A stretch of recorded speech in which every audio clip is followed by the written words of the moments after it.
Current வர இல்லை காண்டாவது. இவனுங்களுக்கு ஃபோன் பண்ணால் ஃபோனும் எடுக்க மாட்டேங்கிறாங்க.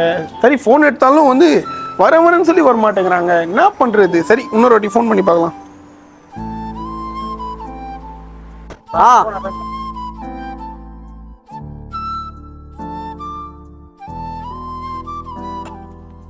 ஹலோ சொல்லுங்க சார். ஹலோ சார், எங்கே சார் இருக்கீங்க? 2 மணி நேரமாக கரண்ட் இல்லை. நான் வந்து உங்களுக்கு ஃபோன் பண்ணுறேன், நீங்கள் ஃபோனும் எடுக்க மாட்டேங்கிறீங்க. சரி இபிக்கு கால் பண்ணால் அவங்களும் வந்து ரெஸ்பான்ஸ் பண்ண மாட்டேங்கிறாங்க. இபியில் ஆள் இருக்கீங்களா இல்லையா? ஒரு லைன் கட் ஆகிட்டுக்கு சார். ஒரு 10 நிமிஷம் முதல்ல வந்துடுறேன் சார்.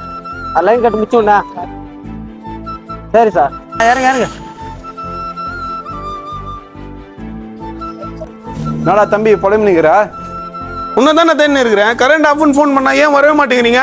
ஏன்பா செய்திலாம் பார்க்குறே இல்லையா நீ? நோ, கரண்ட் ஆஃப் ஆச்சு அது பாருன்னு சொன்னா செய்தி பாத்தியா அது பாத்தியான்னு கடுப்பேத்திட்டு இருக்கிற. நீங்கள் எங்கப்பா என் கஷ்டத்தில் புரிஞ்சுக்க போறீங்க? கரண்ட் இல்லை மட்டும் ஃபோன் பண்ணுறீங்க. அப்படின்னா உங்களுக்கு கஷ்டம் வந்துச்சு. புயல் ஏதாச்சும் வந்தால் மட்டும் தூக்கி வச்சு கொண்டாடுறீங்க. இந்த மாதிரி டைமில் எதுவுமே கண்டு கூட மாட்டீங்க. நோ, நான் பேசுகிறேன். கவர்மெண்ட் உனக்கு நல்லா தானே சம்பளம் கொடுக்குறாங்க.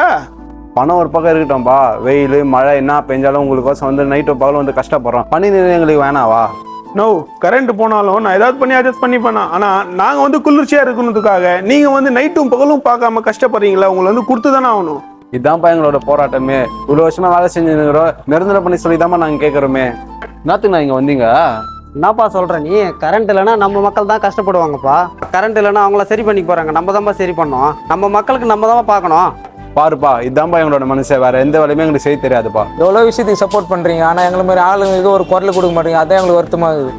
எதுக்கு நான் கவலைப்படுறீங்க? உங்களை மாதிரி ஆளுங்களுக்கு நாங்கள்லாம் குரல் கொடுக்குறோண்ணா. நாங்கள் என்ன அரசாங்கத்திட்ட இவ்வளோ சம்பளம் கூட அவ்வளோ சம்பளம் கொடுங்க நான் கேட்குறோம்? நிரந்தரமான வேலை தானே கேட்குறோம்.